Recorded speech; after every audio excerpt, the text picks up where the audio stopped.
La Melba, c'est une coopérative agricole qui existe depuis 1945 et qui s'est au fur et à mesure diversifiée sur d'autres productions, entre autres la production des amandes.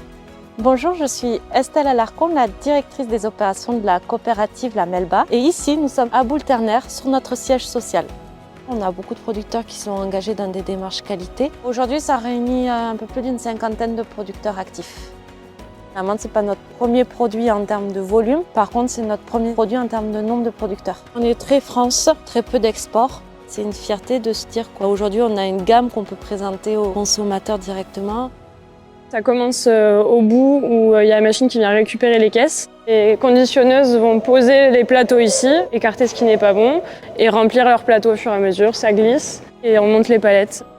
L'amande, on la conditionne vraiment quand il n'y a rien d'autre en station, parce que c'est un allergène. Chaque année, il y a une augmentation de la récolte, donc c'est que ça suit bien son cours.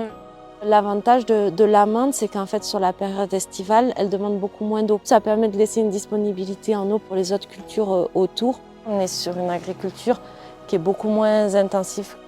L'amande, ça a quand même besoin de soleil, un climat sec, c'est un climat méditerranéen.